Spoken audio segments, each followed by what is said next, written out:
तुम्हाला तुमच्या computer skills upgrade करायच्या आहे? दिशा कम्प्युटर इन्स्टिट्यूट घेऊन आले आहेत महा डिस्काउंट ऑफर. आता कोणताही कोर्स करा फक्त 1800 रुपयांमध्ये. पुढची बातमी बघूयात. सोनं तस्करी प्रकरणामध्ये मुंबई विमानतळावर भाजपच्या पदाधिकाऱ्याला अटक करण्यात आली. DRIने ही कारवाई केल्यानंतर संजय राऊतांनी भाजपवरती गंभीर आरोप केलेत. बघूयात. सोने तस्करीच्या आरोपात भाजपच्या अखिल भारतीय कामगार कर्मचारी संघटनेचा सरचिटणीस अजित आचरेकरला अटक करण्यात आली आहे. मुंबई विमानतळावर DRIनं ही मोठी कारवाई केली आणि त्यानंतर ठाकरेंची शिवसेना आणि भाजपमध्ये आरोप प्रत्यारोपाला सुरुवात झाली आहे.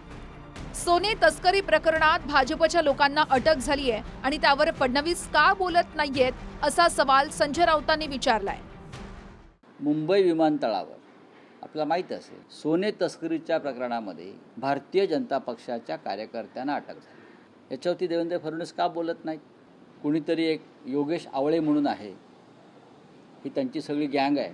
भारतीय कामगार सेना शिवसेना प्रणित तिथे मजबूतीनं काम करत असताना रवींद्र चव्हाण एखाद्या गुंडासारखे तिथे घुसतात पंचतारांकित हॉटेलमध्ये, एअरपोर्टला. ते काळ त्यातले बरेच लोक हे सोने तस्करीमध्ये विमानतळावर त्यांना पकडण्यात आलेलं आहे. ह्याच्यावरती राज्याच्या गृहमंत्र्यांचं काय म्हणणं आहे का?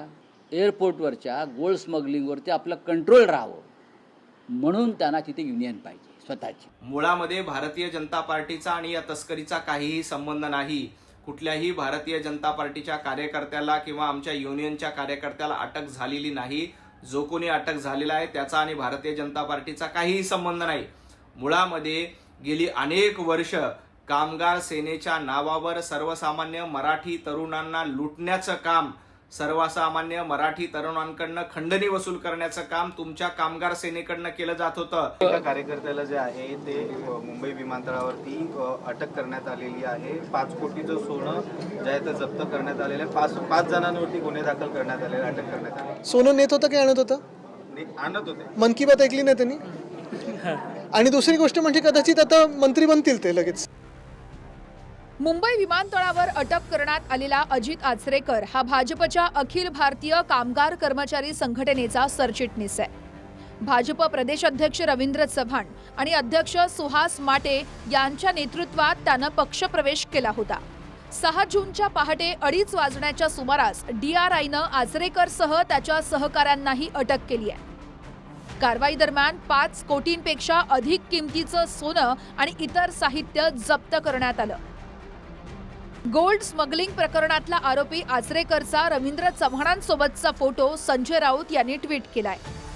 संजय राऊतांनी पंतप्रधान मोदी आणि अमित शहांना टॅग करत एक ट्विटही केलंय. रवींद्र चव्हाण यांची वागणूक आणि बोलणं चालणं महाराष्ट्राच्या संस्कृतीला शोभत नाही. कोकणातील निवडणुका आणि जिल्हा बँक निवडणुकीत त्यांनी मोठ्या प्रमाणात पैसा पुरवला.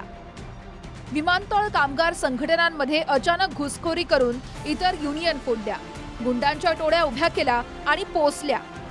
या फोटोत जो रवींद्र चव्हाणांसोबत हात मिळवतोय त्याला सोनं तस्करी प्रकरणात DRIनं अटक केली आहे. या लोकांनी महाराष्ट्र बर्बाद केलाय. फडणवीसजी आता तरी गांभीर्यानं घ्या अशी पोस्ट संजय राऊतांनी केली आहे.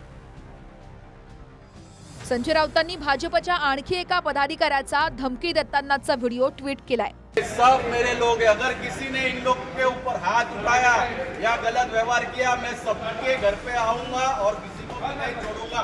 रवींद्र चव्हाण यांनी मुंबई विमानतळावर पोहोचलेले हे गुंड आहे. सरळ कामगारांना धमक्या देत आहेत.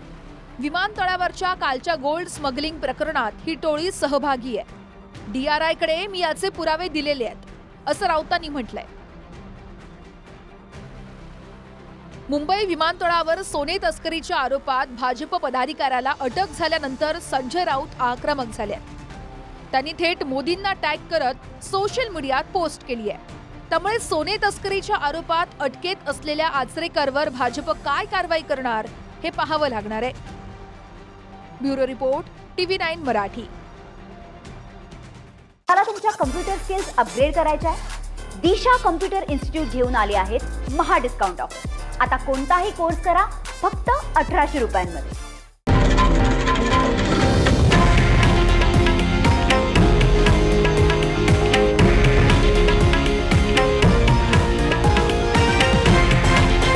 हे आहे देशातील नंबर 1 न्यूज नेटवर्क आणि आपण पाहत आहात TV9 मराठी, एकमेव.